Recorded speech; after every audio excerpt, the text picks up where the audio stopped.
ഞങ്ങളുടെയൊക്കെ ഈ ഒരു 4 കൊല്ലത്തെ ഈ ഉത്തരവാദിത്തം ഏൽപ്പിച്ചതിന്റെ ഭാഗമായുള്ള ജീവിതത്തിൽ ഒരു ദിവസം ഒരു ചെറിയ നിമിഷമെങ്കിലും NH-66 പ്രവൃത്തിക്ക് മാറ്റിവെക്കാത്തതില്ല. ഒരു ദിവസമെങ്കിലും ഈ പ്രവൃത്തിയെക്കുറിച്ച് ചിന്തിക്കാത്തതോ ഈ പ്രവൃത്തിക്ക് വേണ്ടി ഒരു ഫോൺ കോൾ ചെയ്യാത്തതോ ഈ പ്രവൃത്തിക്ക് വേണ്ടി ഒരു യോഗത്തിൽ പങ്കെടുക്കാത്തതുമായ ദിവസമില്ല. അങ്ങനെ നമ്മൾ എല്ലാവരും ഇടപെട്ടിട്ടുണ്ട്. ഈ ഗവൺമെന്റ് വന്നു, തുടർച്ചയായ റിവ്യൂ നടത്തി. വിവിധ വകുപ്പുകളെ ഏകോപിപ്പിച്ച് മുഖ്യമന്ത്രി തന്നെ റിവ്യൂ നടത്തുന്നു.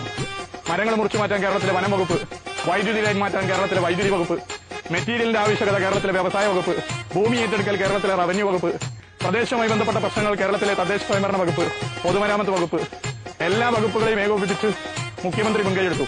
പൊതുമരാമത്ത് വകുപ്പ് ഇതിന്റെ റിവ്യൂ യോഗങ്ങൾ തുടർച്ചയായി നടത്തി.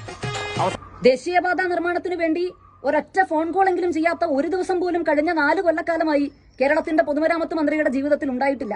എന്ന് മാത്രമല്ല, കേരളത്തിലെ വനം വകുപ്പ്, വൈദ്യുത വകുപ്പ്, റവന്യൂ വകുപ്പ്, തദ്ദേശ സ്വയംഭരണ വകുപ്പ്, പൊതുമരാമത്ത് വകുപ്പ്, ഇങ്ങനെ വിവിധ വകുപ്പുകളെ മുഖ്യമന്ത്രിയുടെ നേതൃത്വത്തിൽ തന്നെ ഏകോപിപ്പിച്ചുകൊണ്ടാണ് കേരളത്തിലെ ദേശീയപാതയുടെ നിർമ്മാണം മുന്നോട്ട് പോയിക്കൊണ്ടിരുന്നത്.